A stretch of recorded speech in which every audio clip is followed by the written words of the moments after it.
جمعية الدعوة والإرشاد وتوعية الجاليات بمحافظة بدر.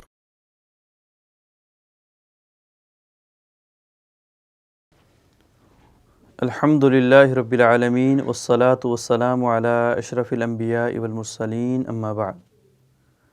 محترم سامعین و ناظرین، شریعت اسلامیہ ہمیں پڑوسیوں کے حقوق کا خیال رکھنے کا حکم دیتی ہے اور پڑوسی سے اچھے رویے کو ایمان کی علامت اور برے رویے کو ایمان سے خارج ہونے کی علامت قرار دیتی ہے۔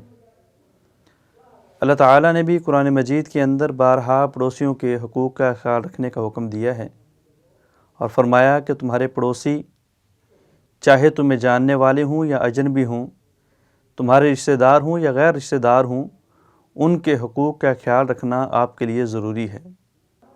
ہمسایوں کے کن حقوق کا خیال رکھنا ہے؟ ان کی تمام دینی اور دنیاوی مشکلات کو حل کرنا یہ ہمارے لیے ضروری ہے۔ ان کو دینی معاملات کے اندر ہماری ضرورت ہے، ہمارے اوپر مدد کرنا فرض ہے۔ ان کو دنیاوی معاملات کے اندر ہماری مدد کی ضرورت ہے، ان کی مدد کرنا ہمارے اوپر فرض ہے۔ حتیٰ کہ اللہ کے رسول علیہ الصلاۃ نے فرمایا، ابو ذر رضی اللہ تعالیٰ عنہ اس حدیث کے راوی ہیں، فرمایا اے ابو ذر، جب تم سالن پکایا کرو تو اس کے اندر شوربہ زیادہ کر لیا کرو، پانی زیادہ کر لیا کرو، پانی زیادہ ڈال لیا کرو تاکہ تم اس کے ذریعے اپنے ہمسائے کا خیال رکھ سکو۔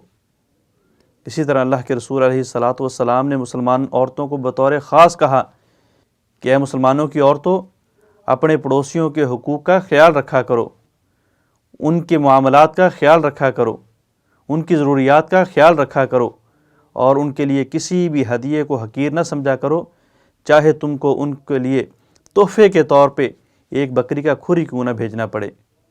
اور اللہ کے رسول علیہ الصلاۃ نے فرمایا، وہ انسان ہرگز مومن نہیں جو خود تو پیٹ بھر کے سوتا ہے اور اس کا ہمسایہ اس کی بغل کے اندر بھوکا سوتا ہے۔ اللہ تعالی ہمیں توفیق عطا فرمائے کہ ہم پڑوسیوں کے حقوقوں کا خیال رکھیں۔ السلام علیکم ورحمۃ اللہ وبرکاتہ۔